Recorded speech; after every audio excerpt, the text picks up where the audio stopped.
Stephen, all respect, but Paul Scholes is my favorite one. Yeah? Why? I love it. I think he had everything.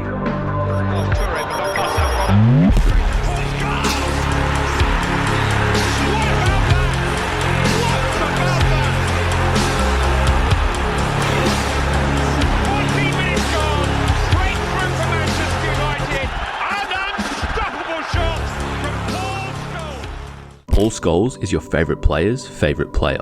He was Manchester United's midfield magician for 2 decades, an 11-time English champion and 2-time European champion. But no one, not even Scholes himself, would have predicted the heights that he would reach. Born in Salford in Greater Manchester, Scholes was a small asthmatic kid, but what he lacked in physicality, he made up for in technique. His first touch for an 11-year-old was quite amazing. The power of his shot for an 11-year-old was quite amazing. After impressing at school, he began training with Manchester United at 14. And again, he was unremarkable until he had the ball at his feet. And he was talented, but at the time he was so thin and so... you didn't really think much of him. You didn't look at him and think, oh, that's going to be the best midfield player in the next 20 years in this country. I first met him when he came down for trials, and I just thought, I can't believe what I'm seeing with this little guy. He's only about 3 foot tall, you know, and all that business. I thought, he seems to be up there with Giggsy. I don't think when you look at that youth team, I don't think it was Paul Scholes you would point to and say, that guy is going to play for 20 years in the team. Because of his lackluster athleticism and the life he was leading at the time, Scholes himself never believed he would make it as a professional. I was never built to be a footballer. I remember once, probably 16, 17, 18, when I was with the youth team, with Eric Harrison, he rang me dad and said, we're a bit worried about Paul's drinking. And I always remember my dad saying, he said to him, start to enjoy himself, innit? That's what I was brought up, Thursday, Friday, Saturday, Sunday, sometimes on a Monday, was going out. Was you drinking how many times a week? I didn't know that myself. Well, don't tell him about anything, do I? He did eventually change his ways as he got closer and closer to the first team, impressing in United's 1992-93 FA Youth Cup victory, alongside the likes of Ryan Giggs, David Beckham, Nicky Butt and the Neville brothers, in what would come to be known as the Class of '92. Scholes would be given his senior debut by Sir Alex Ferguson on the 21st of September 1994, as he would go on to score a brace in a 2-1 victory against Port Vale in the League Cup. He made his mark, and would begin to see regular first-team action in the years to come. He became known as a midfielder who scored like a striker, and a midfielder who tackled like a psycho. When I actually first played with him, it was against Marine, and I was a bit concerned about all these young lads being booted about by these big scousers. And in the first 5 minutes of the game, Scholes, he went straight through this centre half, and I thought, he has really got a chance. He always tackled me really bad at training, and he don't know to tackle. He's really clumsy, and I was like, Scholes, why? What I have done to you? Did I owe you some money? And his answer was always, why not, Patrice? He would win his first FA Cup in 1994 and his first Premier League in 1996, but he was without European silverware. That was until 1999, where he would get his hands on all 3. He scored in the FA Cup final against Newcastle and in the Champions League quarter-final against Inter, but his rash tackling got the best of him in the semi-final against Juventus, picking up a yellow card that saw him miss out on the final. It was disappointing, yeah, not to be part of it. There's Twitter and there's this Facebook and, you know, what's the point in telling people what you're doing? Why? But his humility also affected his England career. With the midfield options of Paul Scholes, Steven Gerrard and Frank Lampard, the 3 Lions won nothing, with Paul even being shifted out to the left wing to accommodate the other 2, seeing his club career and family life as more important. He ended up retiring from international duty in 2004. He's a brilliant player. England should have got a lot more out of Paul Scholes. Other countries will build teams around Paul Scholes.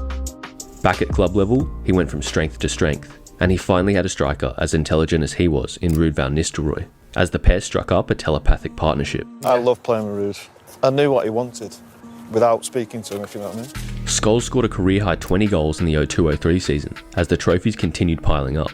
He dictated the game for Manchester United with his laser-guided passes and his on-field awareness. His 06-07 campaign saw him nominated for the PFA Player of the Year, losing out to teammate Cristiano Ronaldo, but at least he was finally getting some recognition. Paul Scholes was just ahead in his head. He was making them tick. He was making Man United tick. Every time we were playing them, we needed to find a way to stop him. He's without doubt one of the best we've ever had. Absolute no question about that. the touch of Scholes was different. I mean, how he impact the ball, 30 meters, and the ball, how it goes through the grass, you know. I mean, this was magical.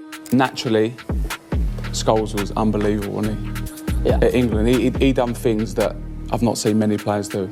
I thought, yeah, I can see what the hype's about. But all of them, of course, Lampard, all that lot, but Scholes was the one. Technically, it was just like... ABC. Yeah, man. Easy. It was a dream to play next to him. For me, he ticks every box. And if I had to pick, you know, a handful of top midfielders of my generation, he's certainly up there alongside the Xavis and your Iniestas. His chance for European glory in his eyes would come again in 2008, beating Barcelona by a 0-0 in the semi-final with the finest goal of his career. Or the Barcelona 2008. That was a miss kick. Or not. Either way, he managed 87 minutes in the final against Chelsea, as United would win on penalties in the Moscow rain, and he could finally say he had earned his medal. He would continue running the midfield at Old Trafford in the years that followed, finally completing his collection of English trophies, winning the League Cup in 2009 and 10. And no matter how much the team changed around him, you couldn't disrupt the genius of Scholes. Sometimes in training I'm just laughing, because it's just almost not possible what he's doing with the ball. He's always calm, always the boss over the situation, wherever he's in. One touch to touch for him is so easy. The way he plays is beautiful. You learn a lot.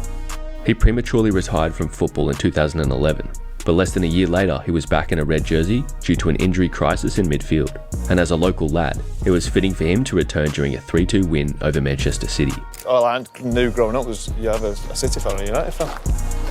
Liverpool was a big game, yeah, but City was always the one for me.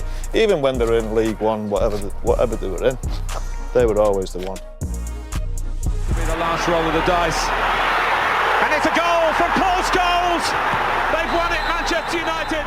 They've rolled the dice. He would stay on till the end of the 2012-13 season, going out with Sir Alex as Premier League champions. It all ends for Paul Scholes on 717 appearances, 155 goals, countless great memories, and 20 major trophies. Just what a wonderful player. What a wonderful player. After 19 top-flight seasons, he was United through and through, with Inter Milan being the only team brave enough ever to try to sign him. He will be remembered as a footballing legend. Not that it matters to him, though. How would you like to be remembered? Don't care. People remember how they want to remember you, don't they? As a good footballer, I suppose, that's it. Don't care about anything else.